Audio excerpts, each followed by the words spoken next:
Well, hello and welcome to another episode of Kuma's Kitchen. And today I've kind of fused a little bit of old world and new world. So this is goulash. Now, when goulash was made in Hungary, it was made with chunks of meat, vegetables, paprika. As it moved to America and it evolved into a dish made with ground meat, pasta, canned tomatoes. So what I've done is I've taken the best of both worlds and made what I call meat lovers goulash. Because yes, not only are there pieces of pork in here, there's also ground meat in here. And there's pasta, and there's canned tomatoes, and a little tomato paste to thicken that up some more. And then, at the end, mix in some cheddar cheese. Yes. And you know, if you were to have a bowl of grated Parmesan cheese on the side for people to put on top, I don't think anybody'd complain, would they? All right, let's have a taste of that.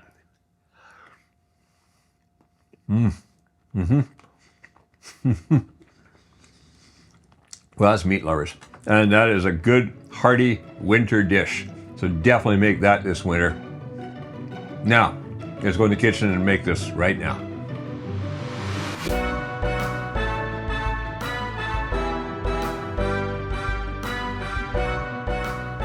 For this recipe, we've got quite a few ingredients, but hey, only one pot. Everything's gonna get cooked in there. So what do we got across the front here for ingredients? Well, we've got 1 teaspoon of pepper, 1 teaspoon of salt.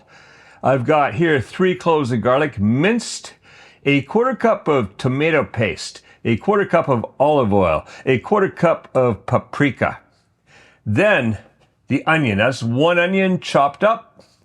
Over here, 2 cans of tomatoes. Now that would be the chopped up tomatoes. In my case, I was not able to get, get the whole tomatoes. So all you do then is I just took a pair of kitchen scissors and snipped them up into pieces. Good enough. So that's 2 cans of tomatoes. Over here, I've got 5 ounces or 140 grams of cheddar cheese grated. And then over here, this is 8 ounces or 230 grams of my favorite fusilli pasta. You could use macaroni like a lot of the goulashes do, but I like my fusilli. And across here, the meat. This is what makes it the meat lovers, because there's a lot of meat in here. That's a little over a pound, actually. Just a pound or a little bit, depending what you end up getting, of pork. And that's been cut up into basically small bite-sized pieces. And then over here, another pound of ground, and this is my favorite beef and pork mixture, but any ground meat will do. And then across the back, we've got 4 cups of broth. In this case, it's just a chicken broth. Any broth, just basically we want liquid in there. We want to have a little body. That's another reason that's the reason that we've got the 1/4 cup of tomato paste. That's to give it more body too. So the first thing we're gonna do, let's just move that off to one side. That's gonna be in my way. We're gonna get the onions going. So the olive oil in goes.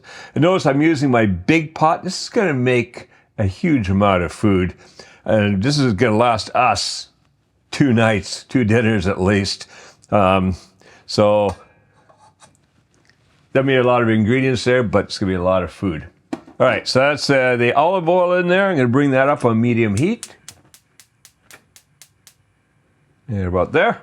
And let's get that oil heating up. All right, it's starting to ripple, so in goes the onions. I'm gonna cook those 5-6 minutes just to get them started. And then in goes some of the other ingredients.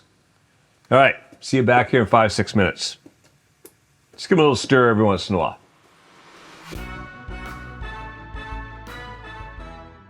All right, now the onions are gonna start. Next thing I want to get a start on before the ground meat, I want to give the pork a little chance to cook first. Gonna throw that in there. Also, half of that paprika. So it's about like about that. Not to be exact, roughly half. Get the other half for later on. It's gonna go with the ground meat. And now, stir that around. Cook this, stirring occasionally, about 4 or 5 minutes. just get that pork started, and then we're going to add in the ground meat and some seasonings. All right, see you back here, 45 minutes. All right, that's gotten that meat off to a good start, so let's add the ground meat. Put all that in there. And the rest of that paprika is going to go in there. Also, the salt. Oh, a little bit left there. There we go. All that salt. And the pepper. Okay. Mix that around. Now, I'm going to cook this, stirring it occasionally, for about 6 to 8 minutes. Just want to get things browning up a little. Doesn't really have to brown, just cook a little bit.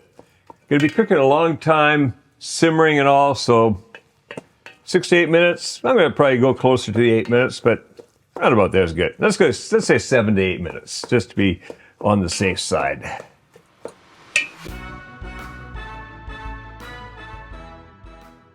That's been cooking away nicely, and it's smelling great in here. Now it's time to add in everything but the pasta and the cheese.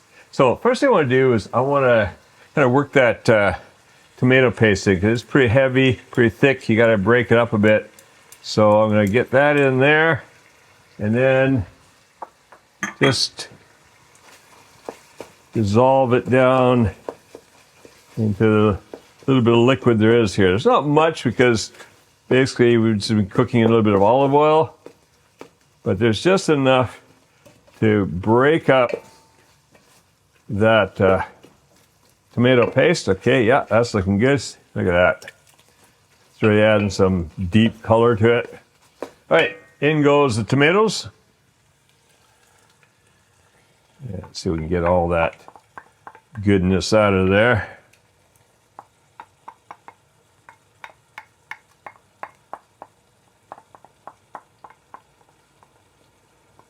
Okay, and then let's stir that in a bit. Next thing I want to do is get that garlic in there. So garlic in there, give that a good stir.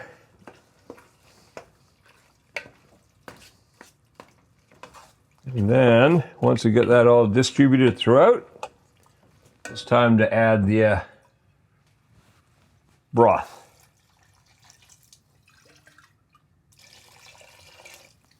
All right, that's looking, All right, what we're gonna do now is gonna bring this up to a simmer, and then gonna simmer that for 30 minutes. Just wanna cook everything nicely. That's gonna cook down the liquid a little bit. Not too much. We want liquid because we still got to cook the pasta in there. All right?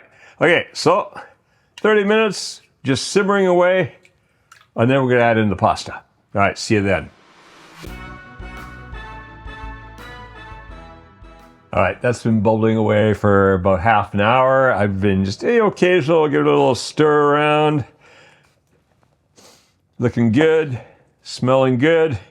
Now what I'm going to do, I'm going to get that pasta in there. I'm just going to turn the heat up just a little bit. I want to speed up that bubbling a bit. There we go. Already that's speeding up. The nice thing about gas, it's so quick. All right, in goes the pasta. Now the fusilli, cooked al dente, is usually about 9 minutes. Now this is not exactly boiling as hard as when you're cooking in hot water. So we're going to go 9, 10 minutes or so.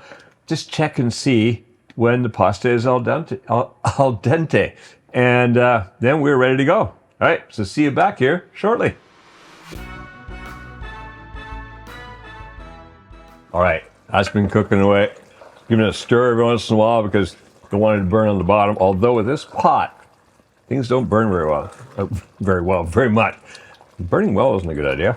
No, I love this pot. This is the one I was given. I can't believe I haven't ever heard from the people again. I hope they're still selling these because they are fantastic pots. So I highly recommend them. All right. Now the pasta has come to al dente. We don't want to cook any more of that because it's probably going to cook a little bit more in there yet. So turn the heat off. What we're going to do now, in goes the cheese. Just give that a quick stir. So get that cheese in there and then just quickly stir it in. And that is it. That's ready to go. Let's put them into a bowl. So, yeah, making a little mess on the counter here. All right, got a bowl over here. Grab a ladle. Put some in there. Look at that. You've got in here, you've got the pasta. You've got the chunks of pork. You've got the ground meat in there, adding more body to it and all. Lots of meat. Yeah, this is a meat lover's one. You got a little cheese throughout there. Dare I taste that? It's going to be hot.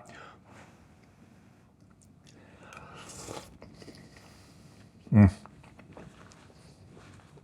right. That's a good hearty winter dish, that is. All right. If you like this and you want to feed an army, well, stick around and check out some more original Kevin Riley recipes here on Kuma's Kitchen. And make sure that, well, give us a like. Let me know that you like this kind of food. And also, if you could, make sure that you have subscribed to the channel. Make sure that you have clicked that notification bell so you don't miss out on any. And if you want to support our channel and keep us going, hey, there's a Patreon, the link down below. And I'd love to see you in as one of my patrons. All right, now go make this and make cooking fun again with Kuma's Kitchen.